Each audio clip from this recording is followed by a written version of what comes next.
Hello friends, this is SP Singh and welcome to smarter everyday. जैसा कि आपको पता है कि हम लोग क्लास 8 की जो पॉलिटी है इसको कंप्लीट कर रहे हैं, ठीक है।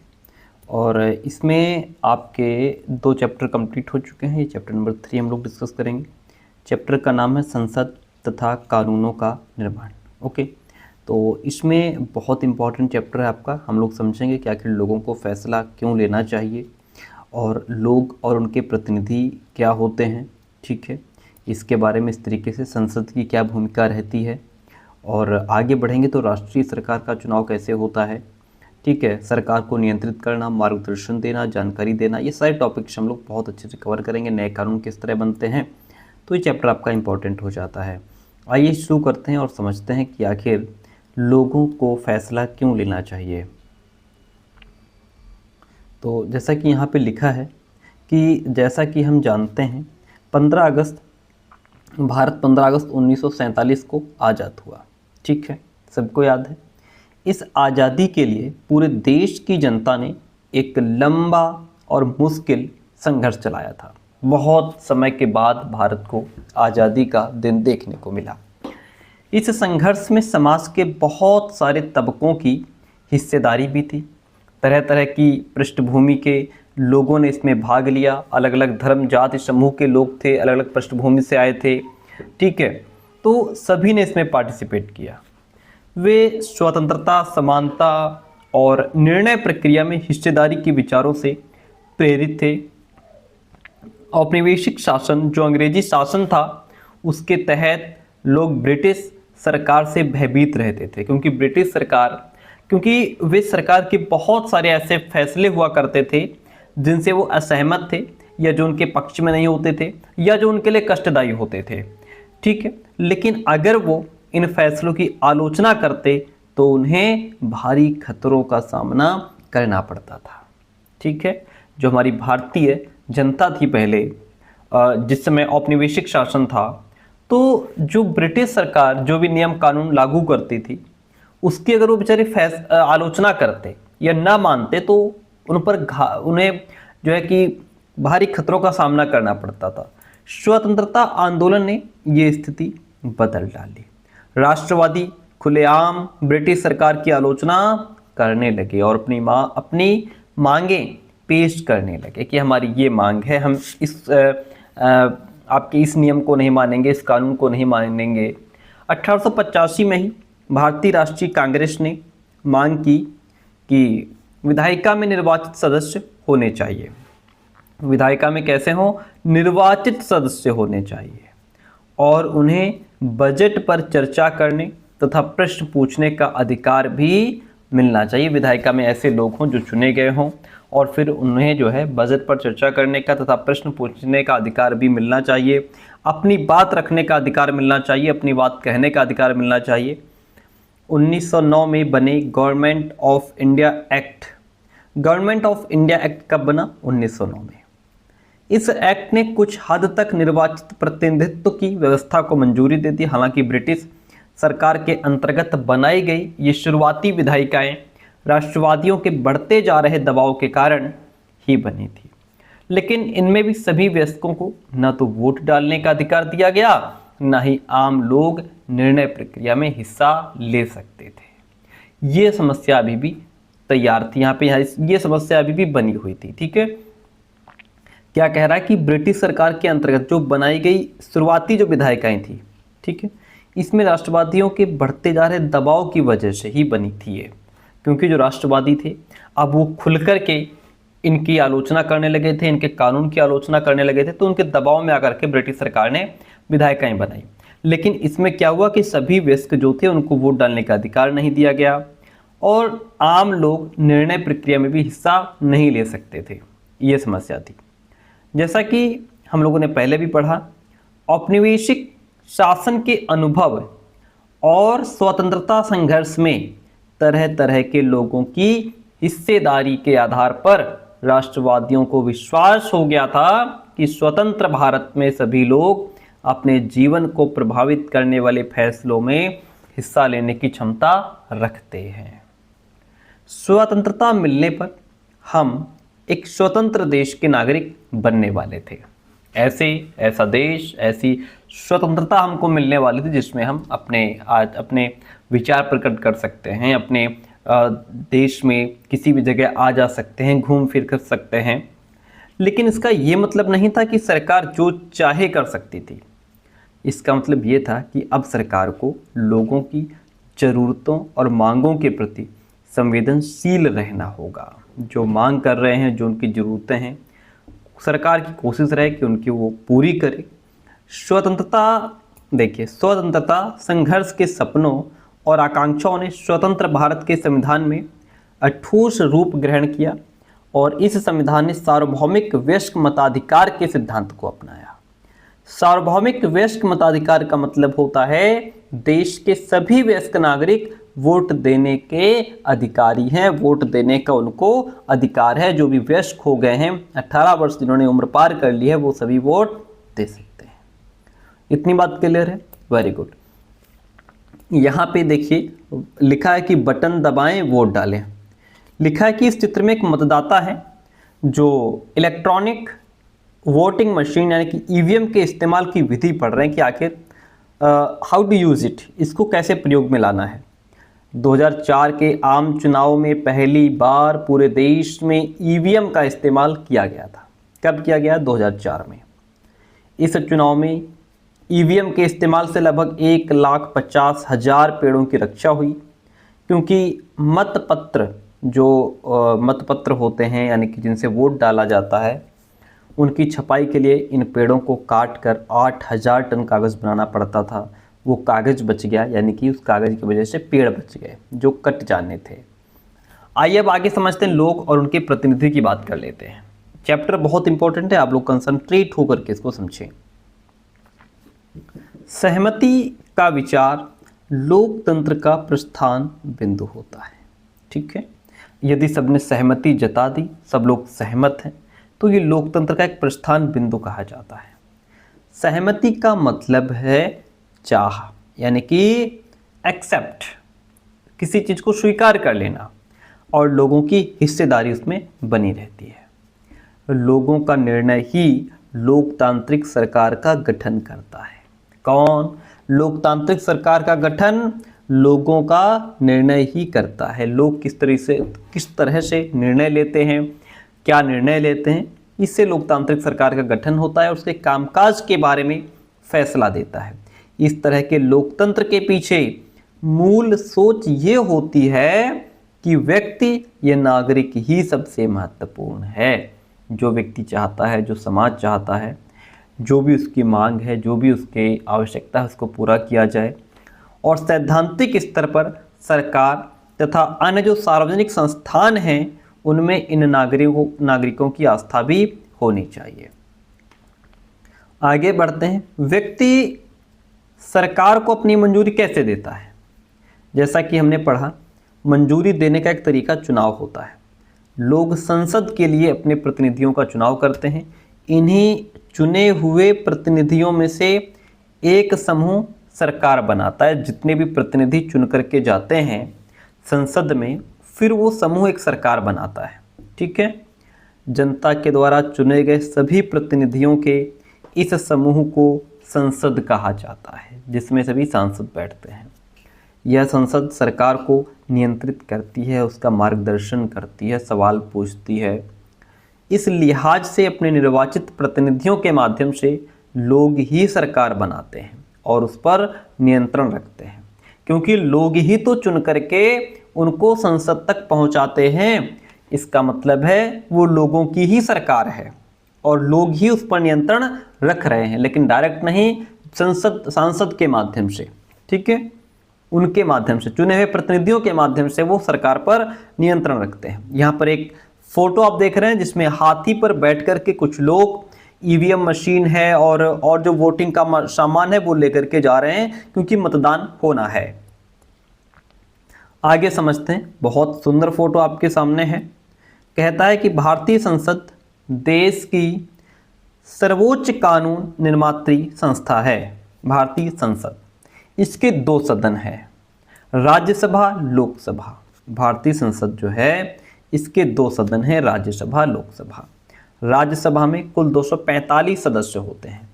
देश के उपराष्ट्रपति राज्यसभा के सभापति होते हैं। देश के जो उपराष्ट्रपति होते हैं वो राज्यसभा के सभापति होते हैं।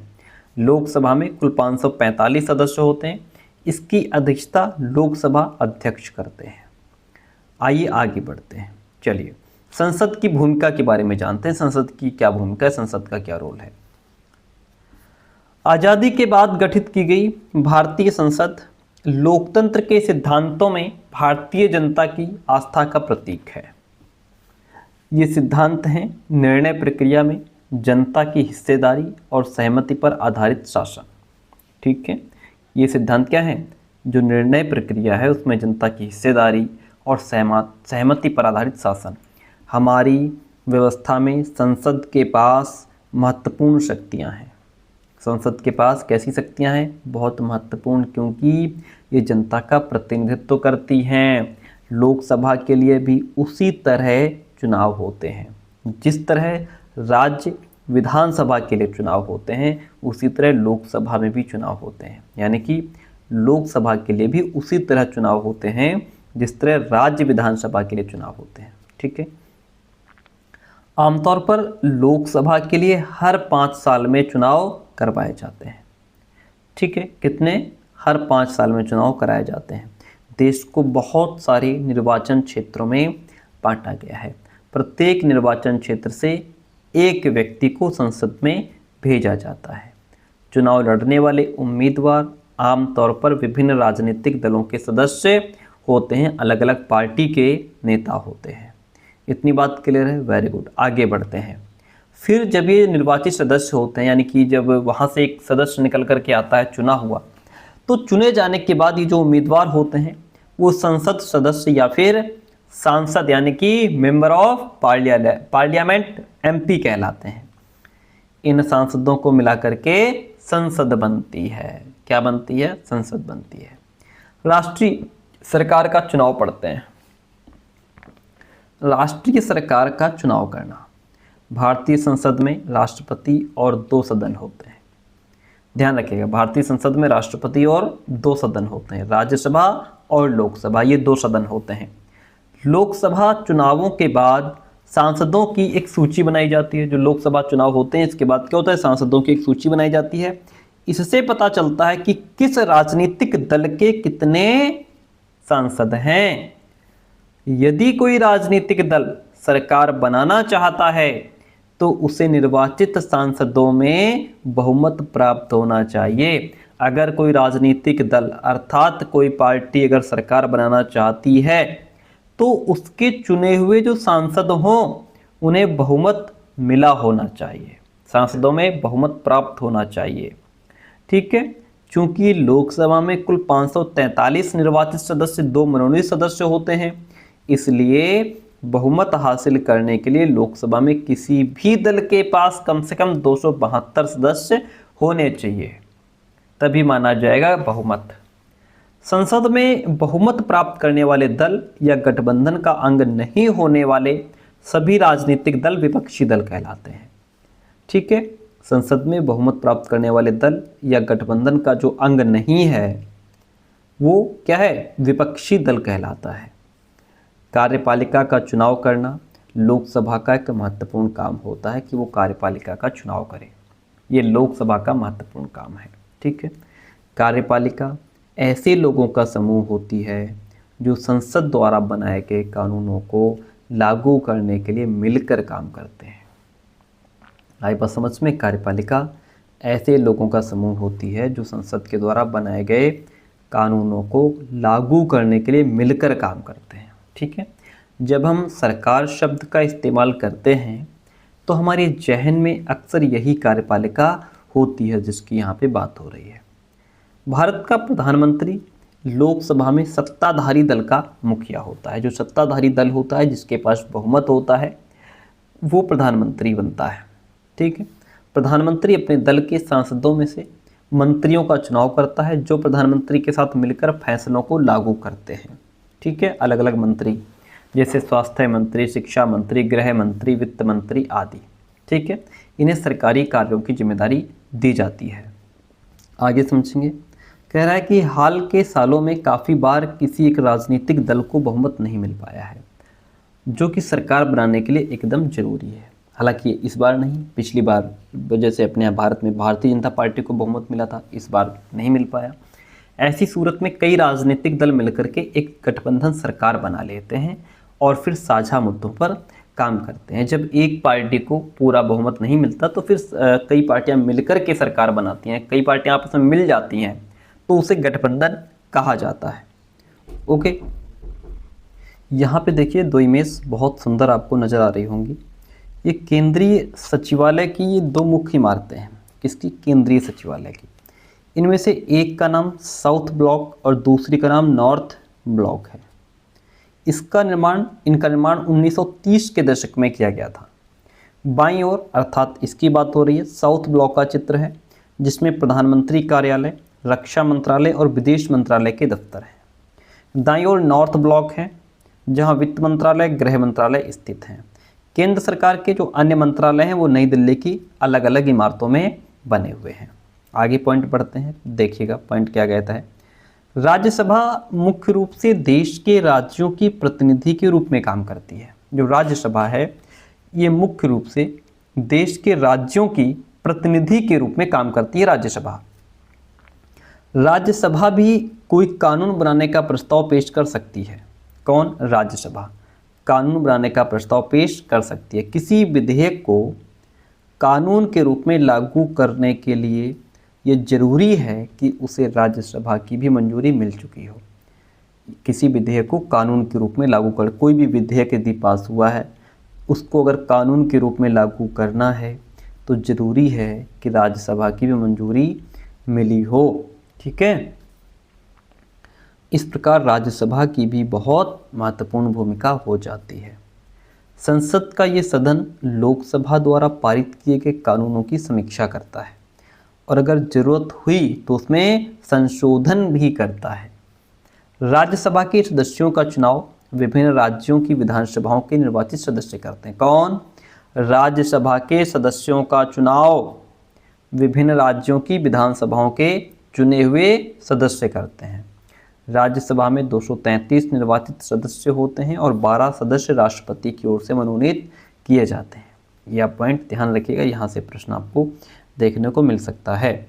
और जब ये हमारा पॉलिटी कंप्लीट हो जाएगी फिर इसके सारे क्वेश्चंस भी हम लोग कर लेंगे। सरकार को नियंत्रित करना, मार्गदर्शन देना, जानकारी देना। जब संसद का सत्र चल रहा होता है तो उसमें सबसे पहले प्रश्नकाल होता है। प्रश्नकाल क्या है? कि बहुत ही महत्वपूर्ण व्यवस्था होती है। इसके माध्यम से सांसद सरकार के कामकाज के बारे में जानकारियां हासिल करते हैं, सरकार से सवाल करते हैं, प्रश्न पूछते हैं। इसके जरिए संसद कार्यपालिका को नियंत्रित भी करती है। सवालों के माध्यम से सरकार को उसकी खामियों के प्रति आगाह किया जाता है कि यहाँ पे आपके अंदर ये कमी है, आपने ये काम नहीं किया, आपने वो काम नहीं किया, क्यों नहीं किया, या इतना बजट था वो सब कहाँ गया। इस तरह सरकार को भी जनता के प्रतिनिधियों यानी सांसदों के जरिए जनता की राय जानने का मौका मिलता है। सरकार से सवाल पूछना किसी भी सांसद की बहुत महत्वपूर्ण जिम्मेदारी होती है। लोकतंत्र के स्वस्थ संचालन में विपक्षी दल एक अहम भूमिका अदा करते हैं। वे सरकार की नीतियों और कार्यक्रमों की कमियों को सामने लाते हैं और अपनी नीतियों के लिए जन समर्थन भी जुटाते हैं। इतनी बात क्लियर है? Very good. देखिए आगे बढ़ते हैं। जो सांसद प्रश्न करते हैं तो सांसदों के प्रश्नों से सरकार को भी महत्वपूर्ण फीडबैक मिलता है। इसके चलते सरकार थोड़ा एक्टिव रहती है। इसके अलावा वित्त से संबंधित सभी मामलों में संसद की मंजूरी सरकार के लिए बहुत महत्वपूर्ण होती है।